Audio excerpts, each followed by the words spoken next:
Hey everybody, this is Dan Norkin from Envision Blockchain, and today we're going to be talking about immutability and Microsoft Dynamics 365. We have a lot of content here to cover, so we're just going to go ahead and dive right into it. And, whenever we start talking about, blockchain or any other technology, Envision Blockchain specifically, our organization, we like to come at it from a business first perspective. So we spoke about this topic in a couple webinars, I want to say about a year or two ago, and this is nothing new. This is Michael Porter's value chain organizational analysis. And this was originally, brought to the world, I guess, by Michael Porter back in 1985, and it's just as relevant back then as it is today.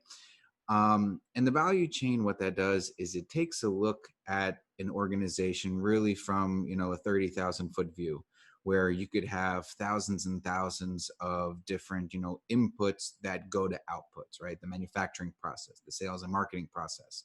But the way that Michael Porter likes to discuss this is he likes to talk about primary activities and supporting activities. So let's just go into each one and take a look at what what they are, right? So this is all going to make sense as we start to go with the theme of where this presentation is going to. But essentially, one of the supporting activities behind every organization is the firm infrastructure. We have line management, administration handling, financial management, etc. We have human resource management. This is about the compensation, the staff, recruiting, the training, etc.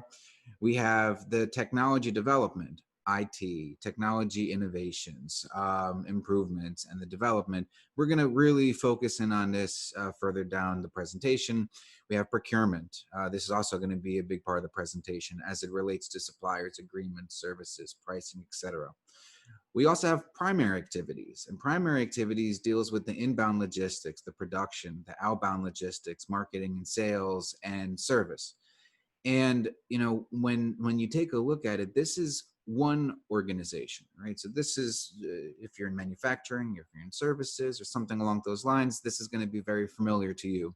And depending on the audience, on what your role is, you may really feel close at home with one of these specific either supporting activities or primary activities, or maybe even some of these supporting activities support specific primary activities. What's interesting when you take a look at this is, as these industrial revolutions, progressed, where first we were only able to work, inside our little villages, if you will, right? And then we got then you got the railroad. So, you're able to now work or commute to other different villages or cities, and you work with people and work with businesses that you didn't normally that you weren't accustomed to, but you figured out how to do it.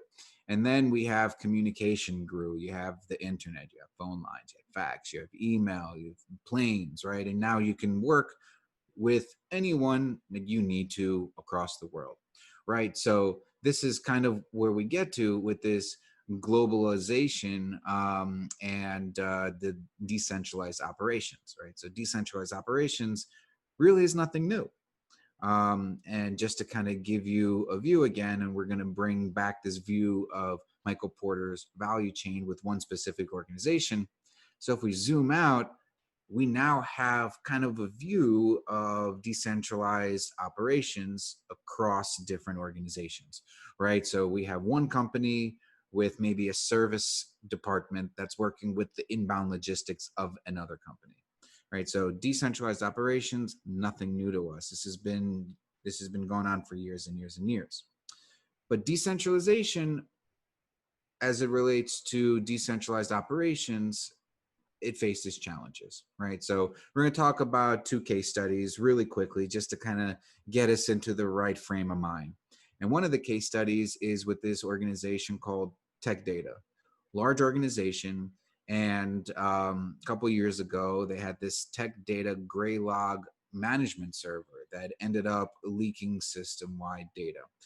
And the log management server essentially was this centralized log aggregation.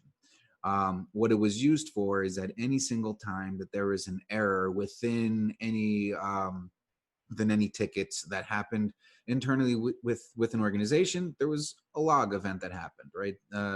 This is very familiar, and it's not uncommon. This is how in IT world, this is how we troubleshoot things through different log files. But because this was a centralized, centralized server, and it aggregated all this information, it's a really simple error. There wasn't a password that was put onto this web accessible centralized database. And 264 gigabytes of client, employee, and personal data was leaked to anyone that just wanted to peek into it.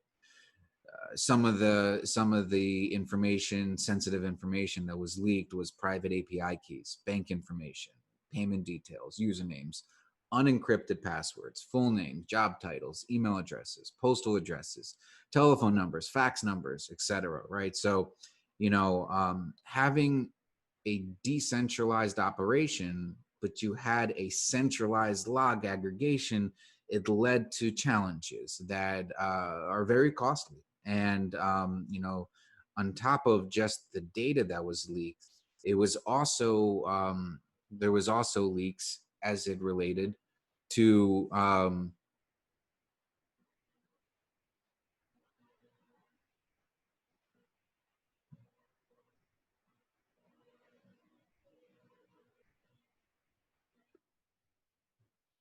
make sure that my microphone's working. Check, check, 1, 2. Yeah, okay, looks like it works. Okay, so we're going to continue here. Not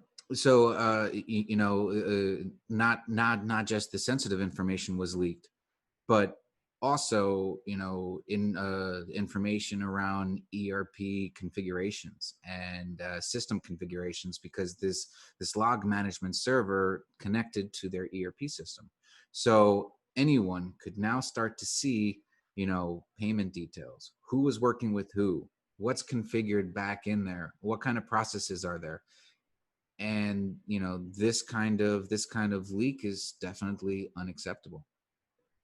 Another case study that we could take a look at is this acquisition that was made in the cosmetic industry really not that long ago, right? These decentralized operations that face challenges, right? This is pretty current, a couple years back.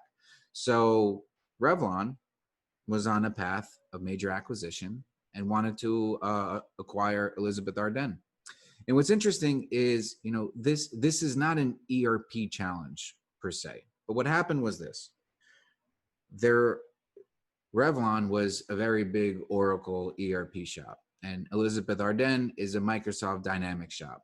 But I don't want anyone to get completely strung on this, stuck on the specific ERP, because here we're not talking about the ERP.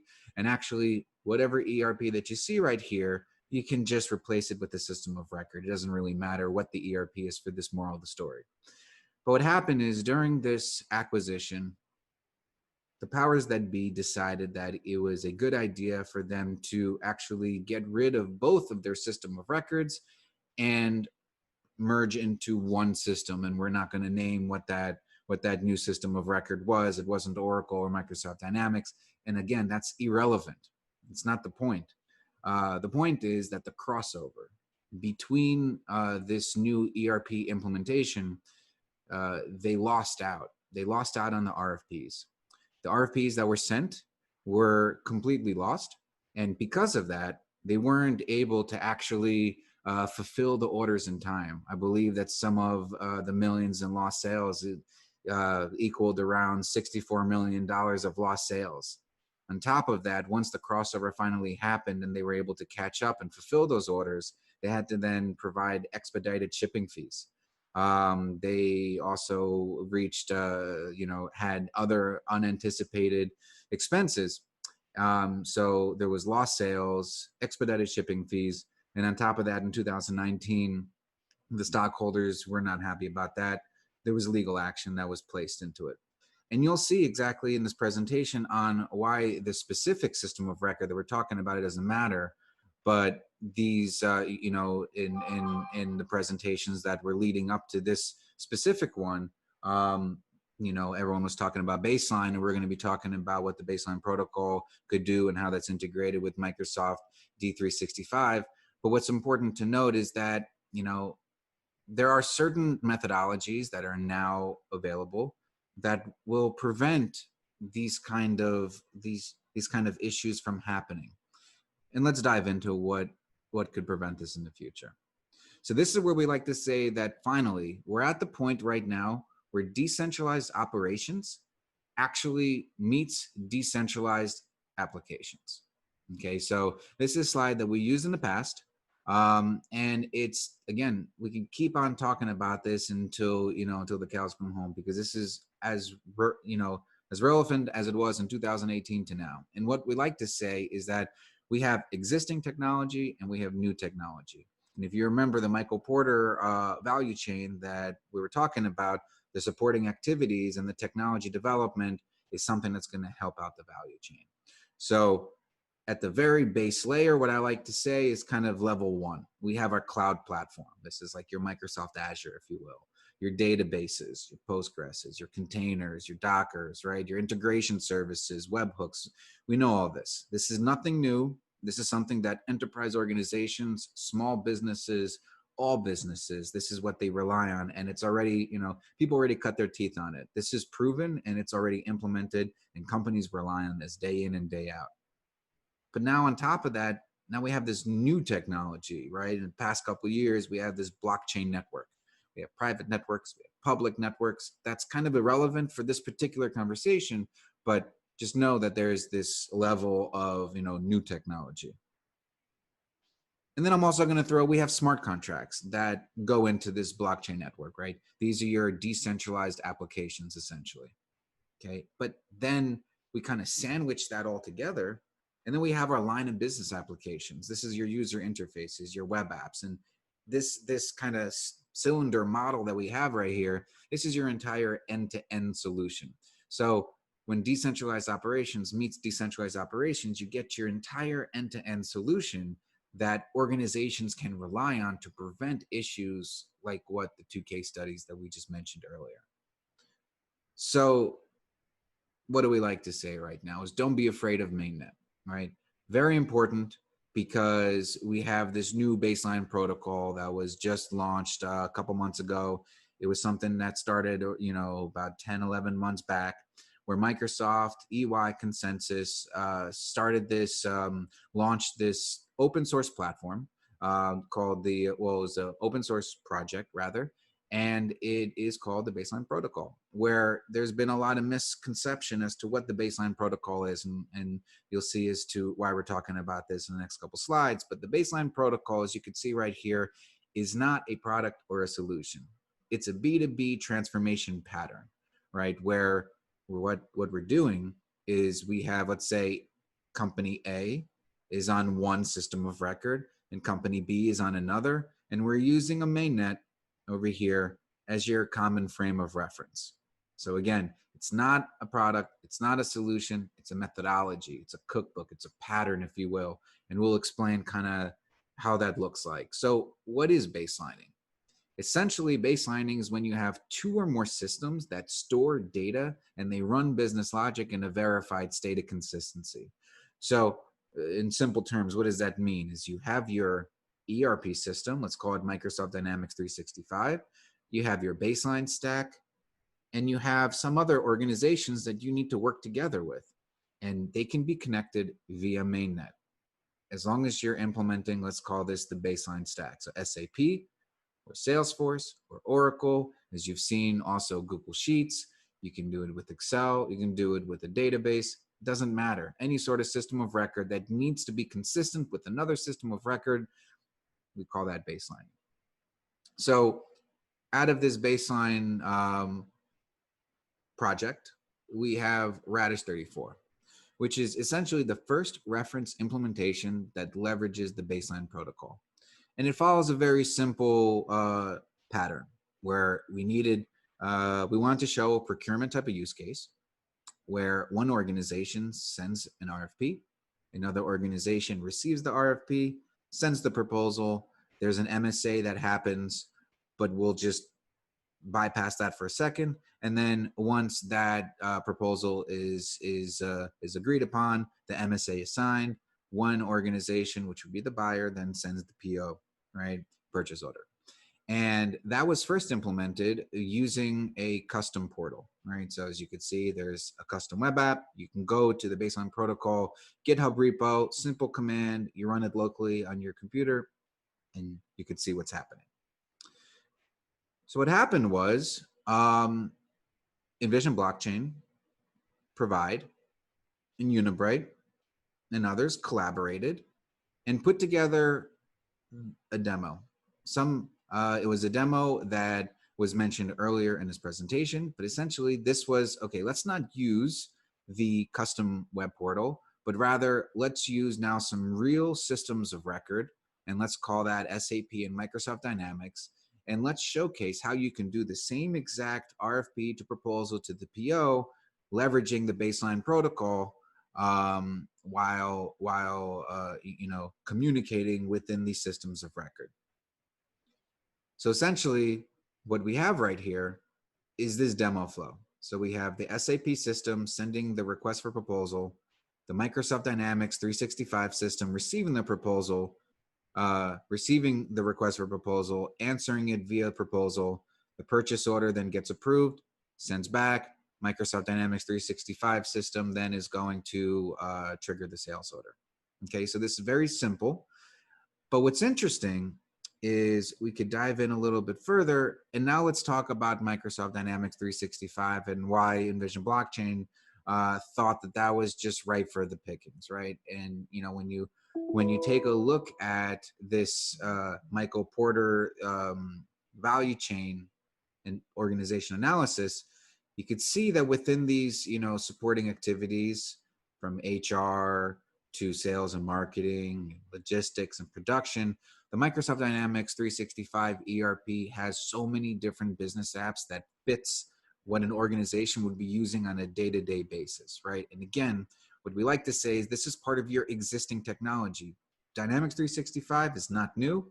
It's been around for a long time. It was originally on-prem with Dynamics AX, right? And then the cloud version, Dynamics 365, is part of the Microsoft Business Apps suite of products, where now you could see over here, we're talking about the sales modules, marketing, customer service, field service, project operations, finance, supply chain management, human resources, and retail. Okay, so the reason why we decided to get into the finance and supply chain module for this particular SAP Dynamics 365 integration, as you can see here on the next slide, there's so many modules that come out of the box that really no customization is needed. And I think that's something important. That's something that we could discuss here for a second, because really the finance modules out of the box, without having to configure or customize anything, you have your accounts payable module, accounts receivable, budgeting, cash and bank management, cost accounting, expense management, fixed assets, general ledger, finance reporting, and payroll. I mean, that handles many of your finance operations, which you would typically do on a day-to-day basis, under the CFO or under the controller or under the accounting department, the finance department, etc. Right? And on the supply chain management side, this is where you get into your asset management, your inventory management, your IoT intelligence, master planning, so that you know exactly what's coming in and what's coming out, procurement and sourcing. We'll get into that in a second. Product information management. This is where you configure all of the products that you could sell or what you want to source. You have your production control, sales and marketing modules, so that you know exactly who your buyers are. Exactly. You have your service management. And then you have your warehouse and transportation management, right? So this encompasses the entire end-to-end workload, if you will, of what an organization that is in a supply chain management world, this is what they would need on a day-to-day basis. So looking onto the next slide, what we did here with this Microsoft Dynamics 365 Radish 34 extension is we wanted to make it easy for individuals to just jump on. Just jump on, import this Radish 34 extension, and you don't need to customize or configure your system that much to get the benefits of the Baselin protocol, because underneath the hood of Radish 34, it connects to everything that you would need in order to keep everything safe, right? And we're going to talk about that in a second, right? Because some of the points that we heard earlier, user adoption is important, right? We heard UPS discussing that they just are uncomfortable with storing information on Ledger, and we recognize that, and we agree with that, and we'll show you on how that actually is avoided by leveraging the Baselin protocol. But the key component that we're trying to get through on this breakout presentation is that by leveraging Microsoft Dynamics 365, you can use these out-of-the-box modules, and we're going to show you that on the next slide, to just connect with the Radish 34 extension, which will allow you then to communicate via Mainnet with the businesses that are in your supply chain, whether they're upstream or downstream. And let's show you what we mean. So the Radish 34 module, it's this piece that's kind of sitting in the middle, okay? So let's move from left to right, okay? The way that we configured our Dynamics 365 environment, that even though in the demo with Unibright and Provide and Envision, we played the role of the supplier.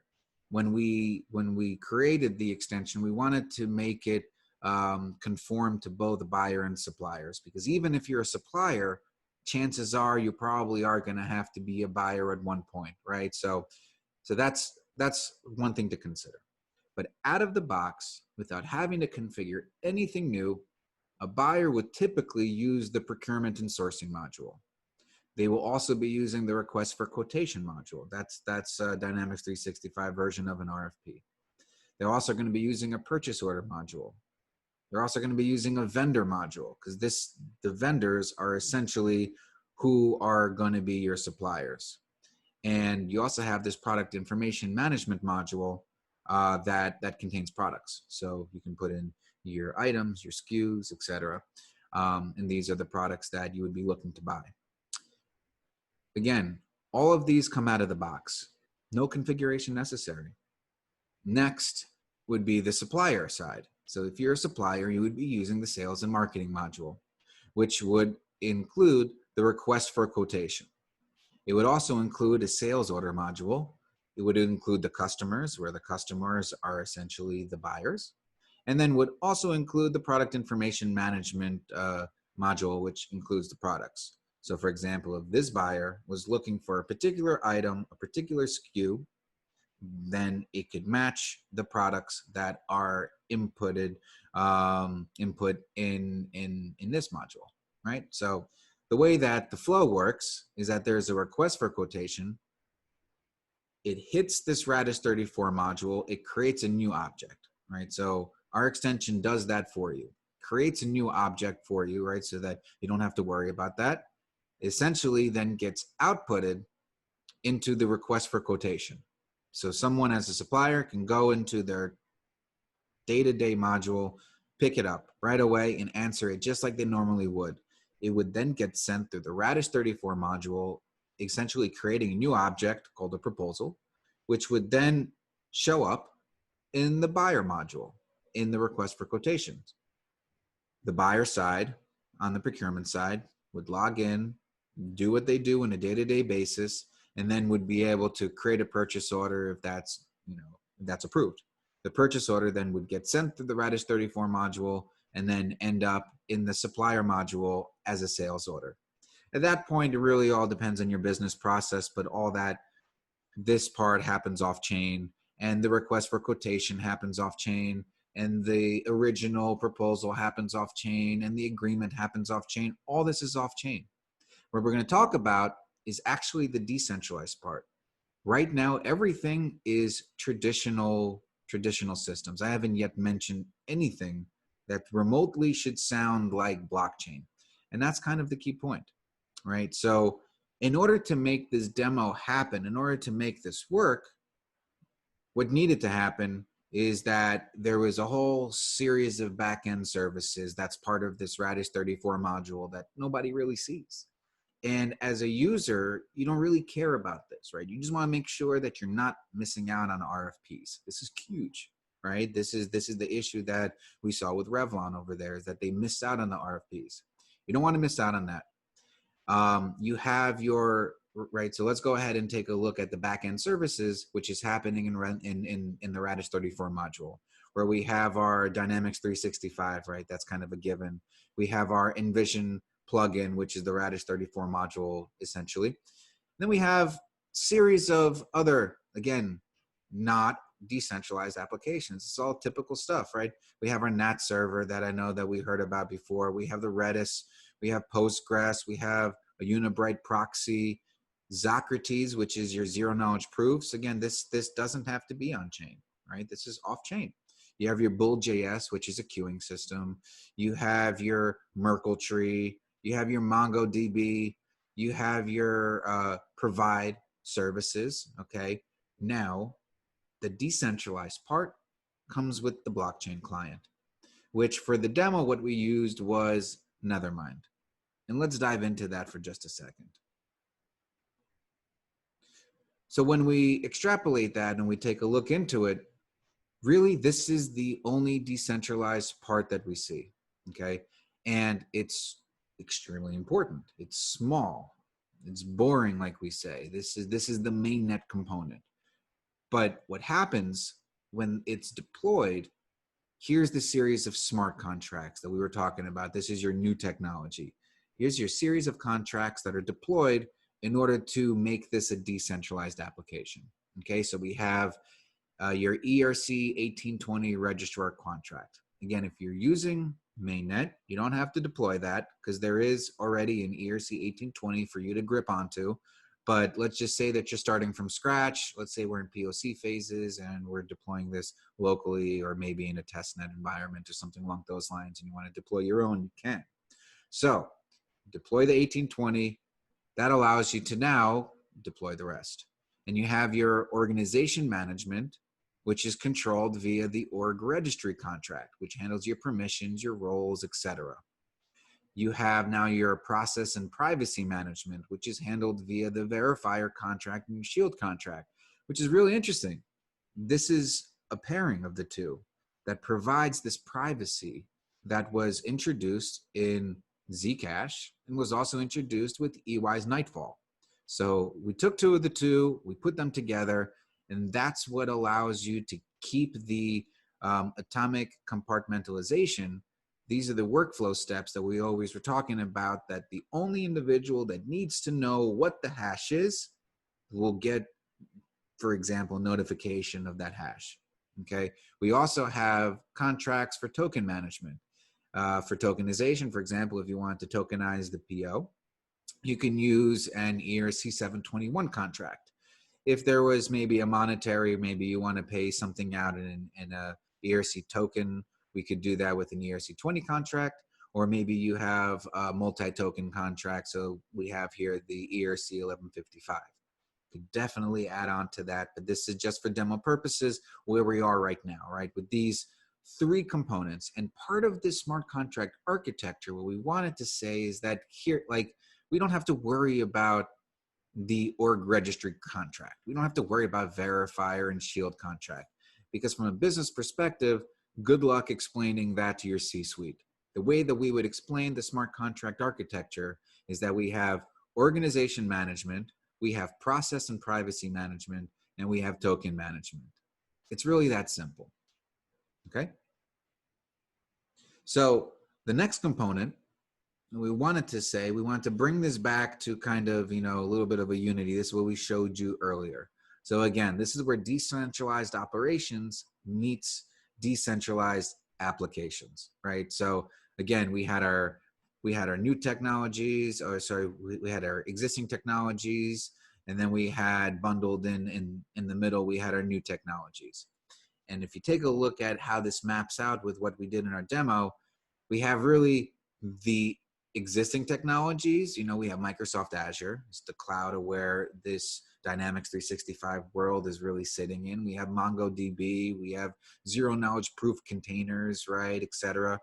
Then we also have level 2, which is our blockchain network. So we have Mainnet, for example, okay? And we also have deployed the smart contracts, for example, the 1820, the org registry, the verifier shield. And then we also have at the top, we have the UX level, which is really Dynamics 365. That's your web app. That's your user interface. That's your ERP. That's where your organization is sitting in and day out, and leveraging these sort of immutability values of the mainnet is going to provide the answer for some of these case studies that we saw. So for example, if you're using this, log aggregation, right? We're not trying to say that this is the answer to the log aggregation issue, but by leaking this sort of sensitive information and storing information in a place where everyone can access it, then that's going to provide, that's going to give you a vulnerability, and we're trying to avoid that vulnerability. So by having a hash, or some people like to say a thumbprint, on the mainnet, but still keep all of your information in your specific silo, that's really the key that we're trying to get across, is that your information should never leave your system of record. And that's what the Baselin protocol provides. And what we did was that we offered this in our Envision blockchain Radish 34 extension. So where immutability helps, again, just kind of keep these pictures in the back of your mind. And again, we're going to talk about this, but there's a link at the bottom left, docs.baseline-protocol.org, Radish 34. You could see that in the procurement use case, the volume discount problem is answered. The multilateral to bilateral compartmentalization problem is answered. No party in the entire RFP process should ever have access to any other party's bids. The blind coordination problem could have multi-counterparties that are working at the same time in their systems, and they don't want to give up any of their sensitive information, and they should never know what step is that doesn't directly involve them. And also the coopetition problem. These points, such as shipping volumes and peaks and troughs and prices, customer base, you should never be able to have that leaked. So what we're trying to say is that by leveraging the mainnet and only storing the hash or the thumbprint of that information, and using this smart contract architecture, specifically the verifier and the shield, will allow the fact that none of this information is even stored on mainnet, let alone having somebody find that out. Now, is that to say that these ERPs can't get hacked? That's not the point. The point is that how are we going to be able to work together? How are we going to be able to coordinate our decentralized operations in a way that we can have one common point of reference? And that's where the mainnet really comes into play. And then, of course, last but not least, is that this extension is available for Dynamics 365. So I'll just flash this bit.ly here really quickly. It's available in the Microsoft App Source right now. So it's bit.ly, bit.ly/baseline-D365. And of course, you know, just to kind of showcase some of the areas that Envision blockchain can help out. Of course, we wanted to put that at the end, not at the beginning of the presentation. But, you can consider us as your blockchain specific system integrator. We provide a series of consulting and custom application development services, kind of reading this from left to right. We have consulting and custom development services to help out at different phases, from proof of concepts and MVP rollouts, developing out different functional and technical requirements, smart contract development, token development, auditing that, developing out the mobile and web UI, UX, or putting that into an ERP. So that is your UI, UX. Also, you know, migration services are also important with that. And we leverage a lot of these modern cloud and on-prem solutions. And, you know, you saw that definitely in some of these back-end services, of course. But we like to say that we really lead through education, and that's where the consultative approach and workshops come in. We have many of these live in the Microsoft marketplace right now. For example, the Baselin protocol, there's an intro to Baselin protocol there. We have other types of workshops like blockchain use cases, blockchain and IoT use case analysis, blockchain and artificial intelligence use case analysis, so on and so forth. And of course, with any questions, feel free to reach out to us at www.envisionblockchain.com. Feel free to call us, send us an email at info@envisionblockchain.com, and we hope to hear back from you. Take care. Bye.